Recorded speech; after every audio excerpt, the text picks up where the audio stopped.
برادران ملت اسلامیہ، السلام علیکم ورحمۃ اللہ وبرکاتہ۔ اب تمام دوستوں سے گزارش ہے کہ آپ خیریت و عافیت سے ہوں گے، لہٰذا تمامی حضرات ہم لوگ شب برات کے موقع پر رات میں عبادت کرتے ہیں، گزارتے ہیں۔ بہت لوگوں کو یہ طریقہ نہیں معلوم ہے، جس طرح چاہتا ہے وہ عبادت کرتا ہے، لیکن صحیح عبادت کرنے کا طریقہ یہ ہے آپ لوگ اس ویڈیو کو، اس آڈیو کو بغور سنیں، سماعت کریں اور اسے ترجیح دیں، کیونکہ اس میں مکمل طریقہ شب برات کا میں بتانے والا ہوں۔ آپ لوگ باخیر ہو کر کے اسے سماعت کریں۔ بسم اللہ الرحمن الرحیم۔ اعلیٰ حضرت اس کی تنوین پر لکھتا ہے، اہل سنت والجماعت اعلیٰ حضرت رضی اللہ تعالیٰ عنہ فرماتے ہیں، رات کے اندھیرے میں پوری دنیا کو اپنے آغوش میں اس طرح ڈبا لیا تھا۔ 14 شعبان کی شب تھی اور لوگ اپنے گھروں میں تھے، مگر ایک روحانی خاموشی فیضان پھیلی ہوئی تھی۔ پرندے سو چکے تھے، بازار بند ہو چکا تھا اور لوگ اپنے گھروں میں سپرد ہو گئے تھے۔ اس وقت آسمان پر فرشتے کی روانی جاری تھی اور وہ عجیب رات تھی جس سے شب برات کہتے ہیں۔ وہ رات جس میں اللہ تعالیٰ نے اپنے بندوں کی گناہ معاف فرماتا ہے اور اپنے والے 3 نئے سال کی فضل اور اس کے احکام جاری ہے، رحمت اپنے رواج پر روا دوا ہے۔ اعلیٰ حضرت رحمۃ اللہ علیہ کا عقیدہ اور دلیل۔ اعلیٰ حضرت امام احمد رضا خان فاضل بریلوی علیہ رحمت رضوان فرماتے ہیں، شب برات وہ عظیم رات ہے جس میں اللہ تعالیٰ نے بندوں کو طرح خاص ترجیح اور رحمت فرمایا ہے، بڑے بڑے گنہگاروں کو معاف کر دیا اور روزی زندگی اور موت کو فیصلے لکھے جاتے ہیں۔ جو دل میں توبہ کر لیتا ہے بخشا جاتا ہے۔ آپ مزید فرماتے ہیں، اس رات میں عبادت کرنے والا، قرآن کی تلاوت، نفل پڑھنے والا، ہاتھ اٹھا کر دعا مانگنے والا، قبرستان جانے والا اور اپنے مرحوم کے لیے دعا کرنے والا، یہ سب سنت و ثواب ہے اور اعلیٰ حضرت سنت علیہ والجماعت کا یہ طریقہ ہے۔ فضائل حدیث کی روشنی میں حضور نبی کریم صلی اللہ تعالی علیہ وسلم نے فرمایا، اللہ تعالیٰ شعبان کی 15ویں رات میں آسمان دنیا پر تنزیل فرماتا ہے، بنیے اور کلب کی بکریوں کے بال کے برابر اس سے زیادہ لوگوں کو مغفرت فرماتا ہے۔ ترمذی الماجہ۔ اس رات میں اللہ تعالیٰ نے فرمایا، کیا کوئی مغفرت مانگنے والا ہے کہ میں اسے مغفرت اور بخش دوں؟ کیا کوئی رزق مانگنے والا ہے میں اسے رزق عطا کر دوں؟ کیا کوئی مصیبت سے نجات مانگنے والا ہے میں اسے عفت عطا فرماؤں؟ ایمان افروز واقعہ انگیز کہانی۔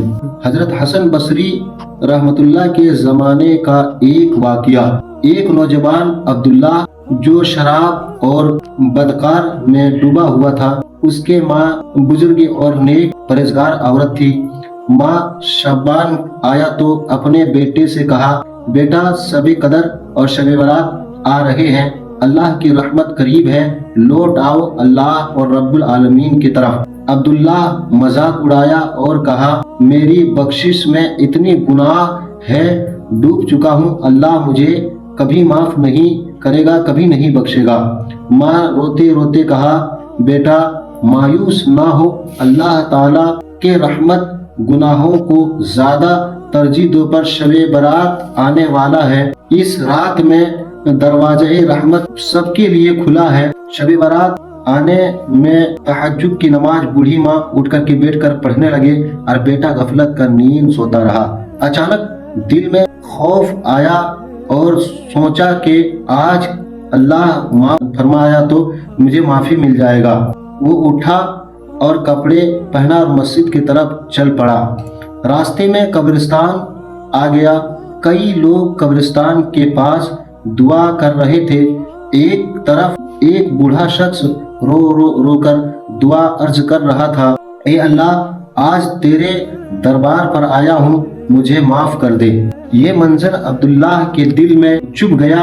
اس نے آسمان کی طرف دیکھا اور روتے روتے کہا، اے میرے رب، میں بہت بڑا گنہگار ہوں، مگر تیرے سوا کون ہے جو مجھے معاف کرے؟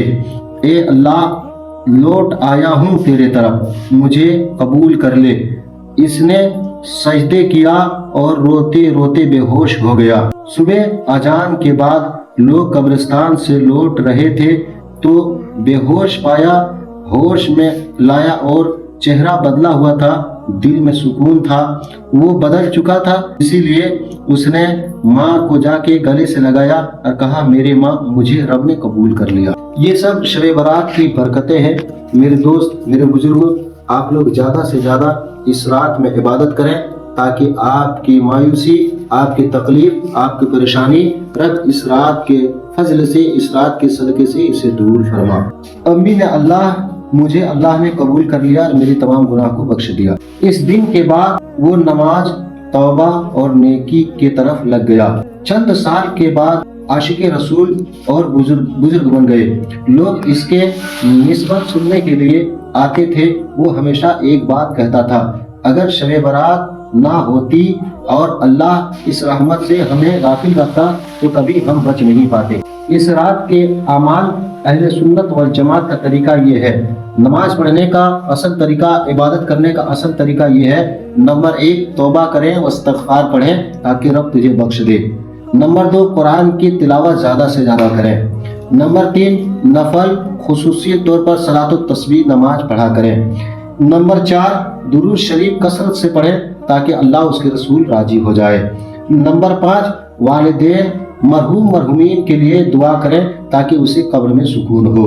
نمبر 6 قبرستان جانے میں کبھی کثرت نہ کریں بلکہ ان کے لیے دعائیں مغفرت کی دعا کیا کریں۔ یہ پوری طور پر خاص خیال رکھیں کہ اگر انسان اس راستے پر چلے گا اور اس رات میں زیادہ روئے گا، زیادہ اللہ کے بارگاہ میں گڑ گڑائے گا تو اللہ اس کے تمام گناہ کو معاف فرما دے گا۔ اس لیے ہم مسلمانوں کو چاہیے کہ ان باتوں پر زیادہ عمل کریں۔ اللہ رب العزت کے بارگاہ میں دعا ہے، مولا ہم سب کو نیک راستے پر چلنے کے توفیق عطا فرما۔ وما علینا الا البلاغ۔ السلام علیکم ورحمۃ اللہ۔ اب دوستوں سے میری گزارش ہے، اگر یہ ویڈیو آپ کو اچھا لگے تو اسے لائک اور ہمارے چینل کو سبسکرائب ضرور کریں۔